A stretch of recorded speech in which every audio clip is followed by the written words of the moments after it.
भक्त, बहुत अच्छा।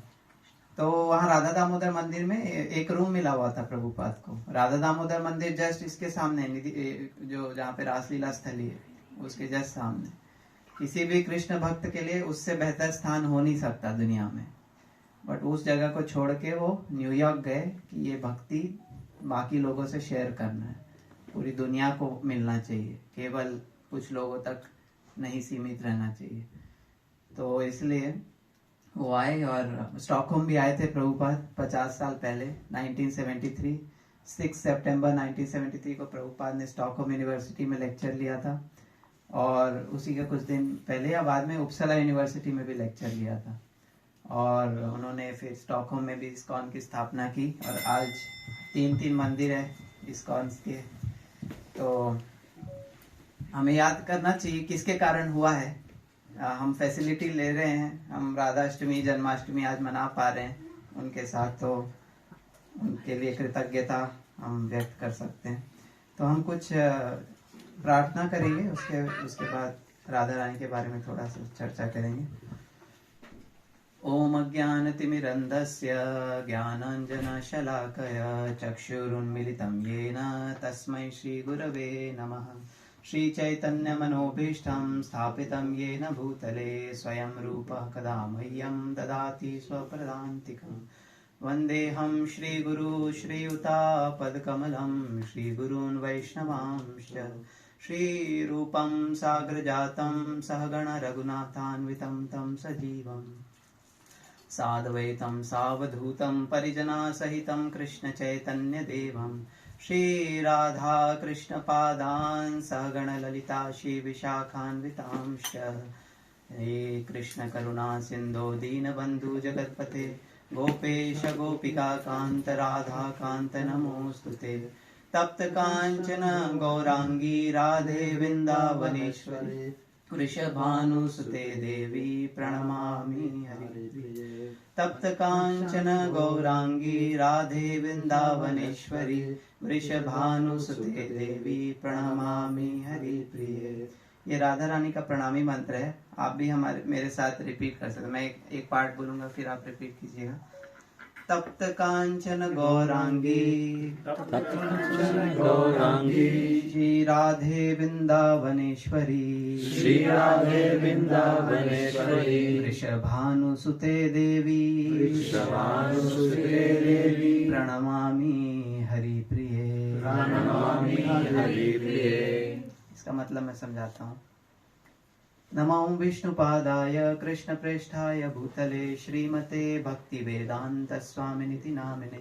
नमस्ते सारस्वते देवे गौरवाणी प्रचारिणे निर्विशेष शून्यवादी पाश्चात्य देशतारिणे। जय श्री कृष्ण चैतन्य प्रभु नित्यानंद श्री अद्वैत गदाधर श्रीवासादि गौर भक्त वृंद। हरे कृष्णा कृष्णा कृष्णा हरे हरे, हरे राम राम राम हरे हरे। कं करोति वाचालं पंगुं लंघयते गिरिं यत्कृपातमहं वन्दे श्रीगुरु दीनतारिणम्। तो ये जो मैंने मंत्र पढ़ा, तप्त कांचन, तप्त कंचन यानी कि गोल्ड। तप्त कंचन यानी मोल्टन, एकदम गर्म गोल्ड होता है मोल्टन स्टेट में, उसका कलर क्या होता है? वो कलर है राधा रानी का। गौरांगी, तो जिनका अंग गोरे रंग का है, गोल्डन रंग का है एक्चुअली। तप्त कांचन गौरांगी, इस फोटो में भी आप देख सकते हैं। राधे वृंदावनेश्वरी, वृंदावन की ईश्वर कौन है? राधा रानी। वृंदावन जाएंगे तो हर कोई क्या कहता है? राधे राधे। तो शाम शाम से ज्यादा राधे राधे बोलते हैं। तो वृंदावन की असली ईश्वर राधा रानी है। राधे वृंदावनेश्वरी वृषभानु सुते देवी, उनके पिता का नाम है वृषभानु और उनकी माता का नाम है कीर्तिदा। हम लोग को अकबर, हुमायूं, बाबर, इनके सबके माता पिता का नाम याद होता है, शाहजहां, ये हमको राधा कृष्ण का पता होना चाहिए। तो वृषभानु और कीर्तिदा की बेटी है राधा रानी। वृषभानु सुते देवी प्रणमामि हरि प्रिय, मैं उनको प्रणाम करता हूँ जो हरि की प्रिय है। हरि यानी भगवान विष्णु या कृष्ण, एक ही है। तो भगवान कृष्ण को एक ही चीज भाती है। भगवान कृष्ण के पास सब कुछ है, उनको वो लक्ष्मीपति है। उनको पैसा का कोई अट्रैक्शन नहीं है।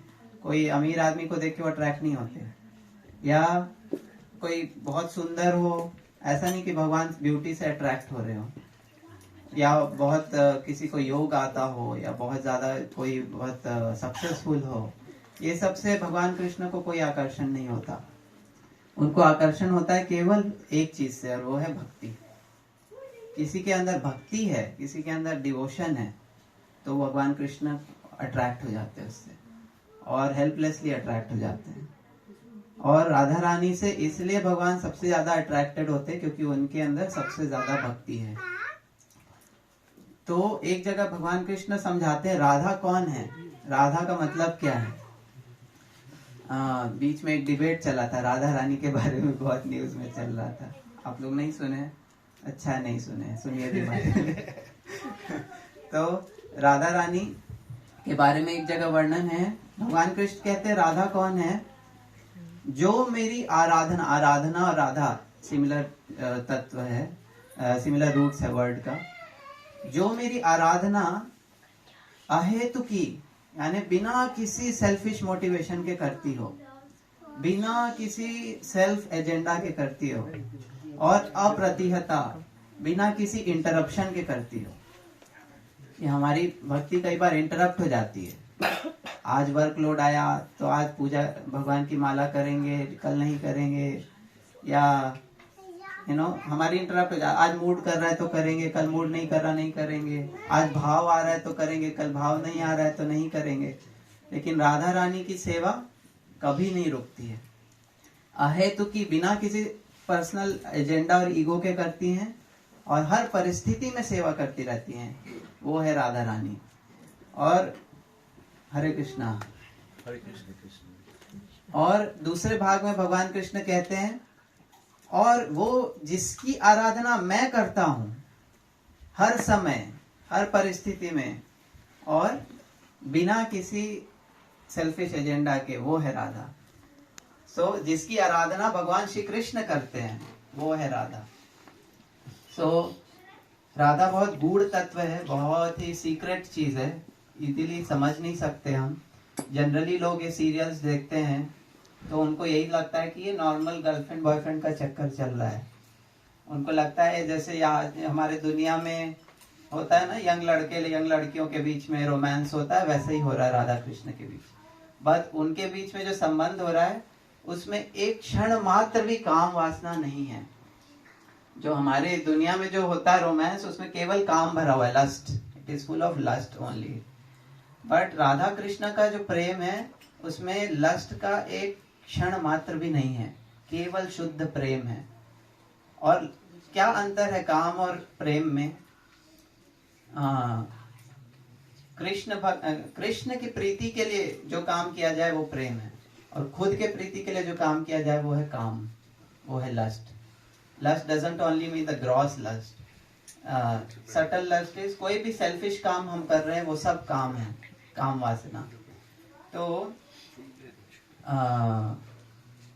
राधा रानी के अंदर और राधा कृष्ण के प्रेम में बिल्कुल भी काम का प्रभाव नहीं है।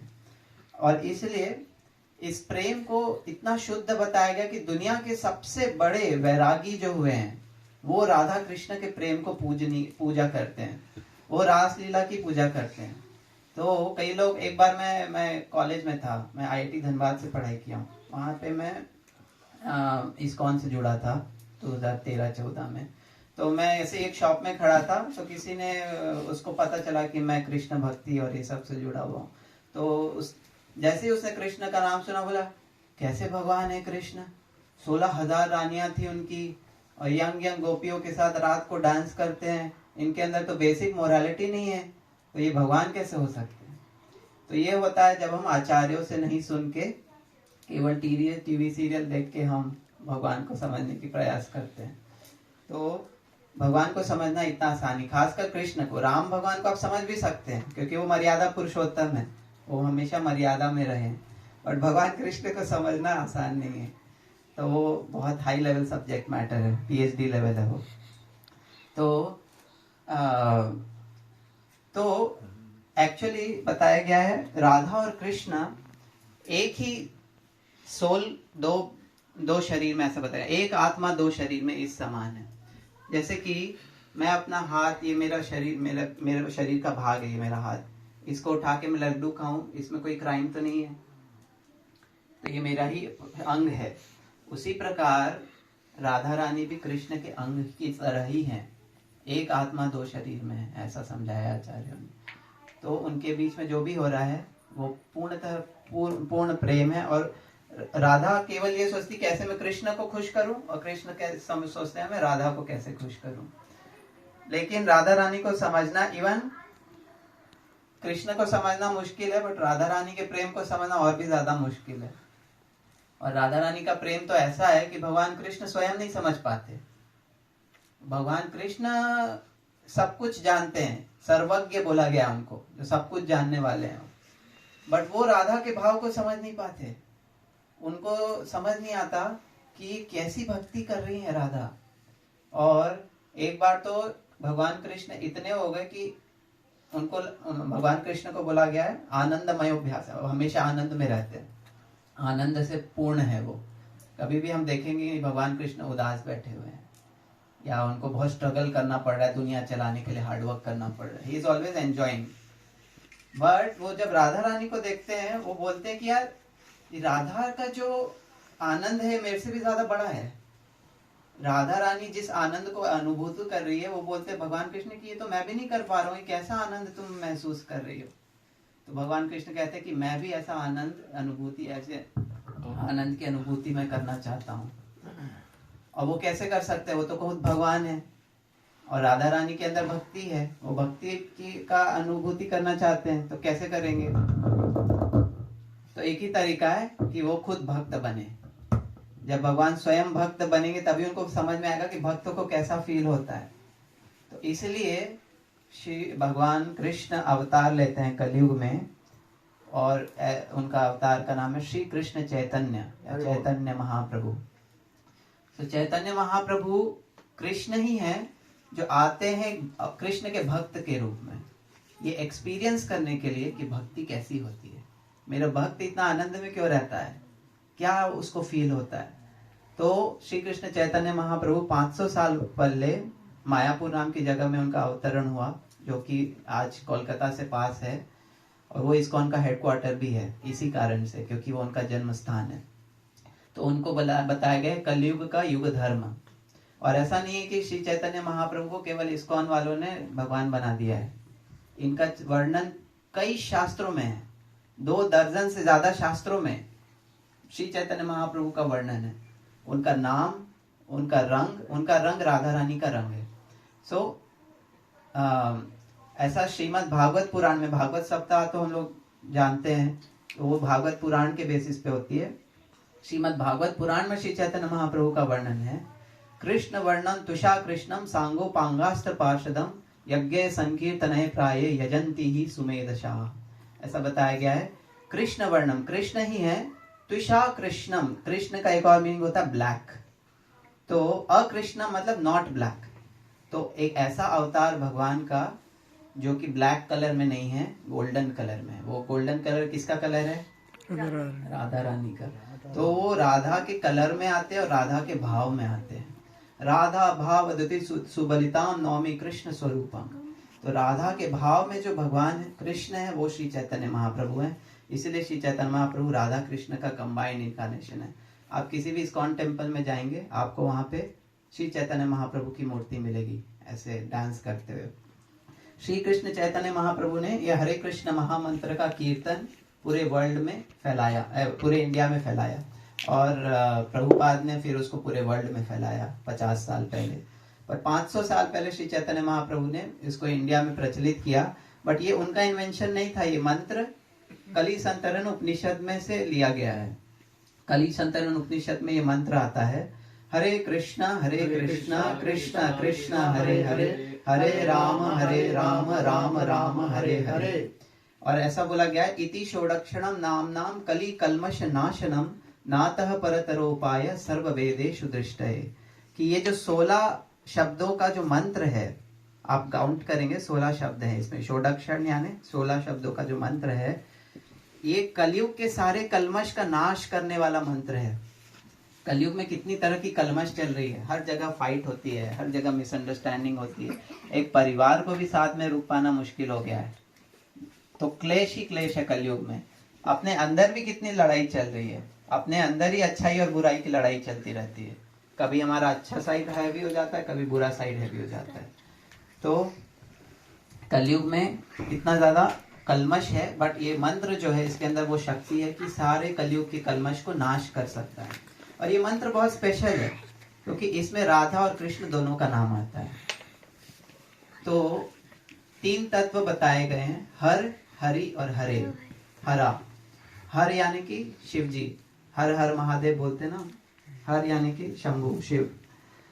हरि यानी विष्णु, तो हरि हर भी बोला जाता है, हरि हर विष्णु और शिव का कॉम्बिनेशन। तो हरि इज विष्णु और हरा इज राधा या लक्ष्मी या सीता, जो भगवान की जो एनर्जी है उसको हरा कहते हैं। उसको संबोधन विभक्ति में अगर बोला जाए तो हरे हो जाता है। संस्कृत में कोई कोई नाम है, जैसे राधा नाम है, उसको आप पुकारेंगे तो क्या हो जाएगा, राधे। तो वैसे ही हरा से हो जाता है हरे। तो ये जो मंत्र है हरे कृष्णा, इसका मतलब क्या है, राधे कृष्णा। तो इस मंत्र में हम राधा कृष्णा दोनों का नाम ले रहे हैं। पहले किसका नाम लेते हैं, राधा रानी का। बच्चा जब जनरली बच्चे को जब कोई प्रॉब्लम होती है तो किसके पास पहले जाता है, मदर के पास। फादर मदर में जनरली मदर के पास पहले जाते हैं। मदर ज्यादा करुणामयी होती है, मदर में ज्यादा सौम्यता होती है, ज्यादा सॉफ्टनेस होती है जनरली। तो उसी प्रकार श्रीमती राधा रानी हमारी माँ है। सीता मैया, राधा रानी, लक्ष्मी, ये सारी हमारी माँ है। और माँ के पास पहले हम जाते हैं, फिर पिता के पास। तो पहले हरे फिर कृष्ण, फिर पहले हरे फिर राम। तो अगर हम डायरेक्टली भगवान कृष्ण के पास जाएंगे तो हो सकता है भगवान हमको एक्सेप्ट ना करे। भगवान क्यों एक्सेप्ट करे, क्योंकि हमारे अंदर भक्ति है क्या। भगवान ने शबरी के बेर ऐसे झूठे खा लिए, हम भी खिला सकते हैं, बट शबरी के अंदर की जितनी भक्ति हमारे अंदर है क्या। बोलते हैं ना, कौन कहता है भगवान खाते नहीं, शबरी की तरह तुम खिलाते नहीं, क्योंकि हमारे अंदर वो भक्ति है नहीं। तो जब हम भगवान को डायरेक्टली अप्रोच करते हैं बहुत मुश्किल है, क्योंकि कृष्ण परम पवित्र हैं और उस पवित्र को अप्रोच करने के लिए हमको भी पवित्र होना पड़ता है। लेकिन अगर राधा रानी बोल दे कृष्ण को कि ये भक्त है, इसको आप एक्सेप्ट कर लो, तो कृष्ण ठुकरा नहीं सकते। तो इसलिए हम पहले राधा रानी के पास जाते हैं, फिर कृष्ण के पास जाते हैं। राधा रानी की कृपा मिल गई तो कृष्ण की तो मिलनी ही है। व्रज में सॉन्ग भी है ना, राधे राधे रट्टो चले आएंगे बिहारी। तो राधा रानी की कृपा मिल जाए तो कृष्ण की मिल ही जाएगी। और राधा रानी की कृपा कैसे आती है, आचार्यों के थ्रू, हमारे जो आचार्य होते हैं। तो हमारे जो गौड़ीय संप्रदाय में जो भी आचार्य हुए हैं, चैतन्य महाप्रभु के बाद जो भी आए हैं उनके फॉलोअर्स, वो सारे एक्चुअली राधा रानी के बहुत क्लोज पार्षद हैं, जो इस दुनिया में भेजे जाते हैं लोगों को प्रचार करने के लिए, लोगों को भक्ति सिखाने के लिए। रूप गोस्वामी को बताया गया रूप मंजरी, जो राधा रानी के मंजरीज होती हैं, जो सखियों की, जो छोटी लड़कियां जो सखियों को की असिस्ट करती हैं सेवा में, उनमें से जो रूप मंजरी है वो इस दुनिया में आते हैं रूप गोस्वामी का रूप लेके। और रूप गोस्वामी कौन है, रूप गोस्वामी वो हैं चैतन्य महाप्रभु के शिष्य थे, जिन्होंने राधा गोविंद जी का जो विग्रह है वो उन्होंने एक्सकवेट किया वृंदावन में। तो वृंदावन में बहुत सारे मेन मंदिर श्री चैतन्य महाप्रभु के फॉलोअर्स ने एक्सकवेट किया। राधा गोविंद जी का मंदिर पहले वृंदावन में था, फिर औरंगजेब ने अटैक किया। वृंदावन में राधा गोविंद जी का मंदिर इतना ऊंचा था, राजा जयसिंह के कोलैबोरेशन से बनाया गया था, जयसिंह ऑफ जयपुर। इतना ऊंचा मंदिर था, 7 मंजिला था, और एक एक मंजिल महल जैसा था कि आगरा से उसको, आगरा या दिल्ली कहीं जहाँ पे भी होता, वहां से उसको ऊपर में सबसे ऊपर दीपक जलाते थे वो दिखता था। तो उसको ईर्ष्या हो गई कि यार ये हिंदू लोग तो बहुत बड़ा मंदिर बना लिए। उसने वृंदावन में अटैक किया, सारे मंदिर तोड़ दिए, सब तोड़ दिए। वो मंदिर आज भी है राधा गोविंद जी, उसकी 5 मंजिलें टूट गई हैं, 2 मंजिल आज भी है, लेकिन वो 2 मंजिल भी इतना भव्य है, ऐसे मोटे मोटे पिलर, इतना ऊंचा और इतना बड़ा गुंबद। आप भी जाके देख सकते हैं राधा गोविंद जी का मंदिर।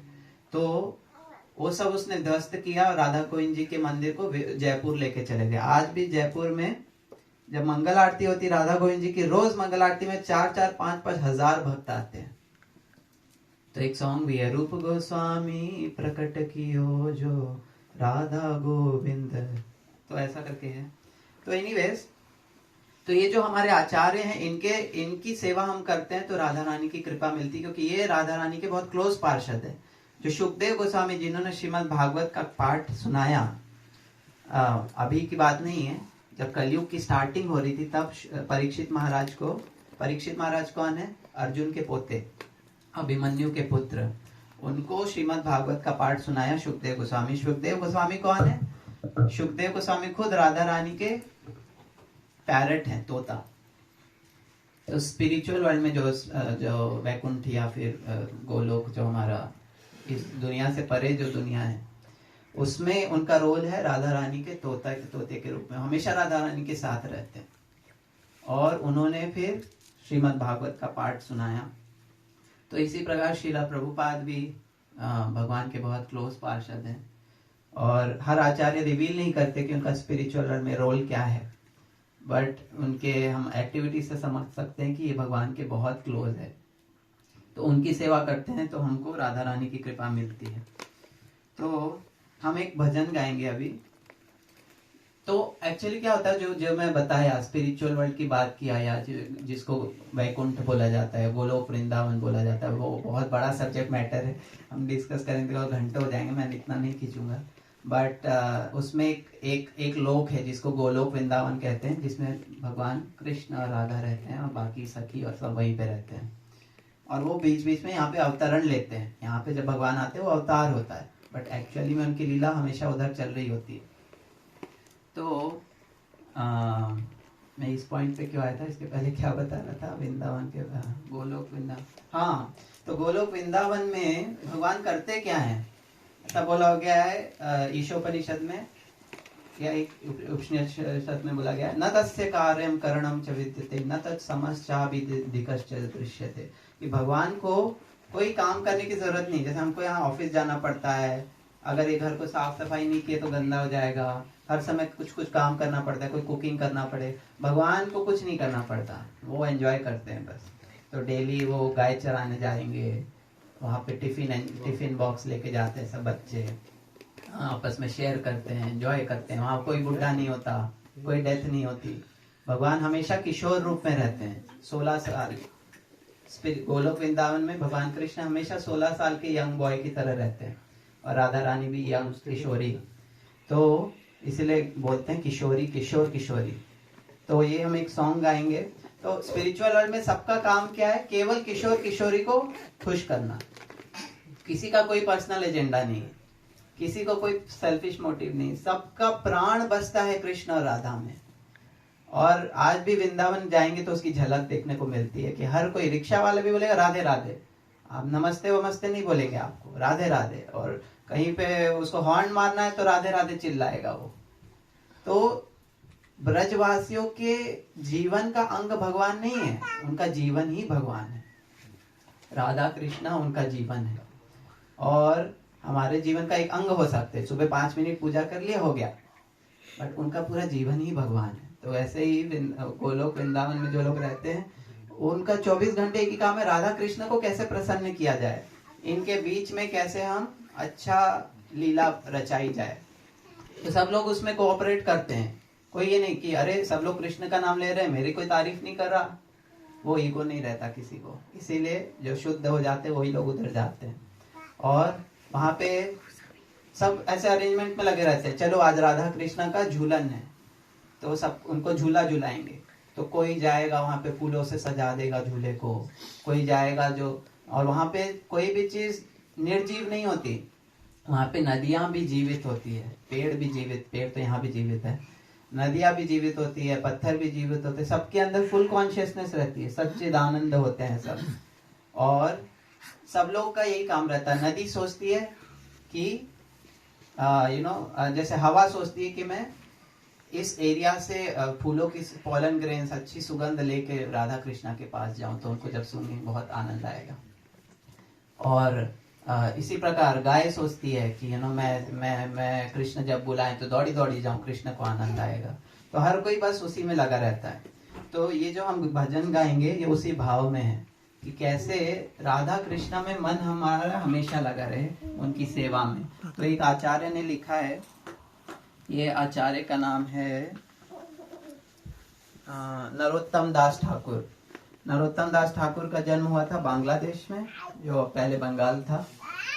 तो भक्ति जो है किसी भी देश, किसी भी भाषा की मोनोपोली नहीं है कि केवल हिंदी भाषी ही भक्ति कर सकते हैं, ऐसा नहीं है। केवल इंडियंस ही भक्ति कर सकते हैं, ऐसा नहीं है।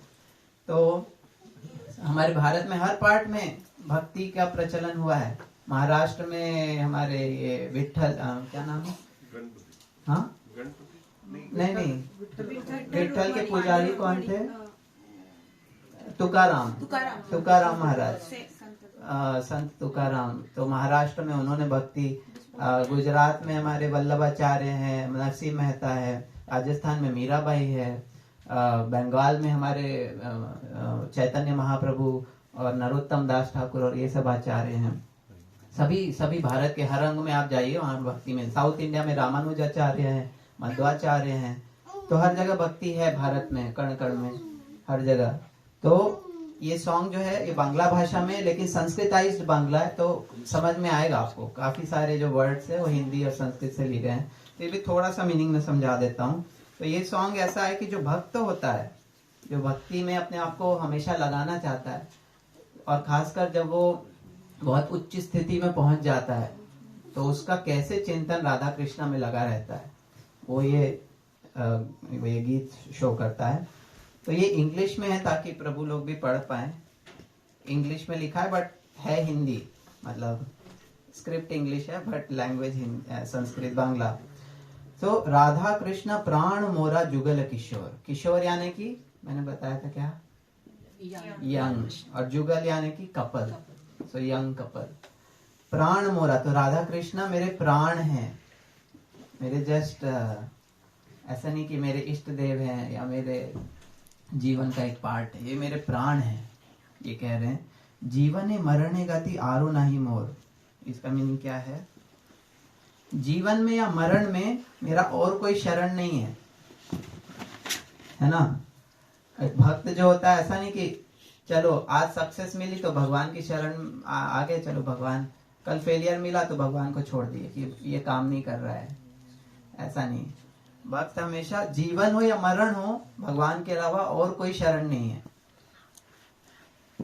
कालिंदी, कालिंदी यानी कि यमुना, यमुना नदी का दूसरा नाम है कालिंदी। यमुना डार्क कलर की रिवर है, इसलिए उसको कालिंदी बोला जाए। कालिंदी र कुले केली कदम्बेर वन, कालिंदी के तट पे कदम्ब के फूल और कदम्ब का वन है।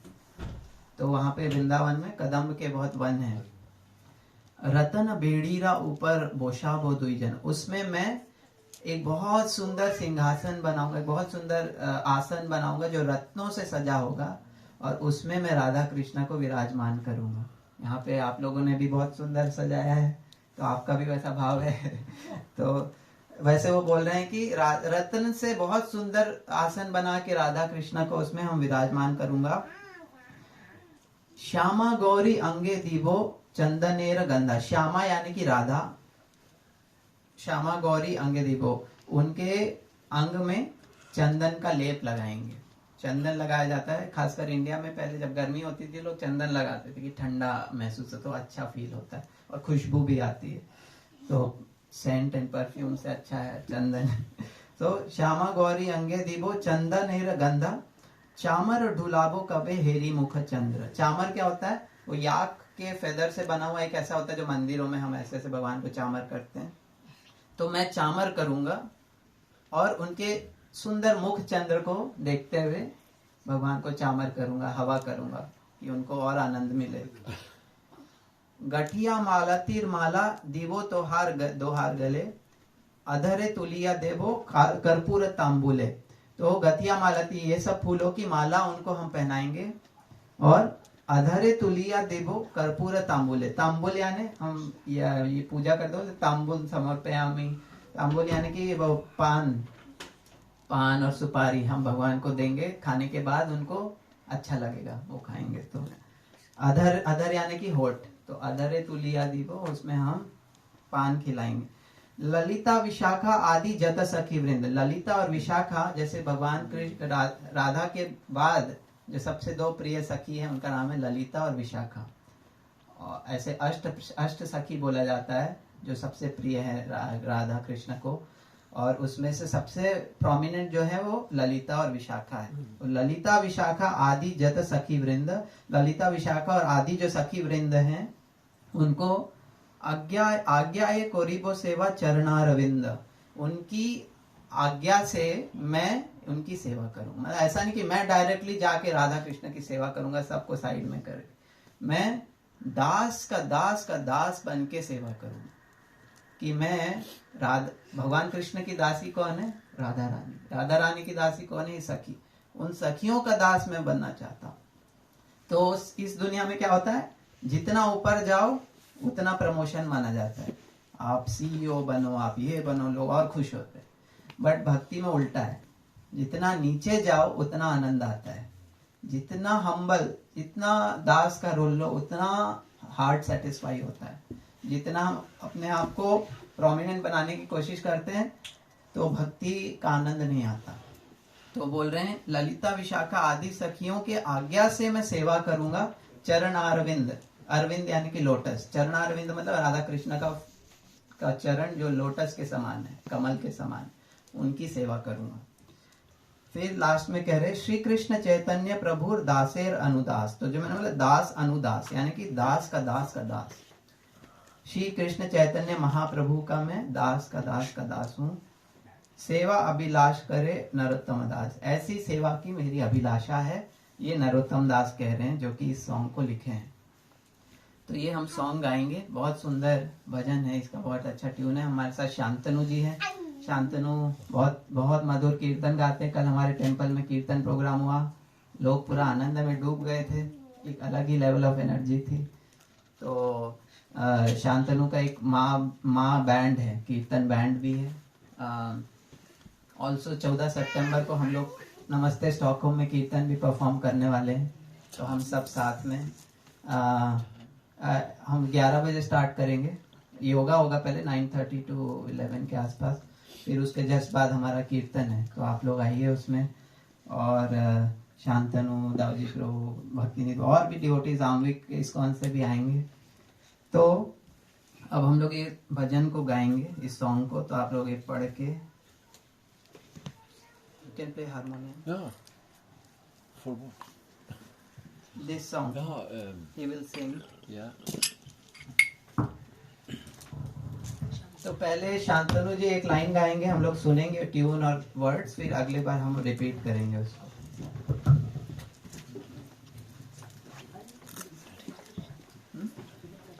I don't need. You don't need that? Yes. I think you should use this so Yes. it's clear, you know.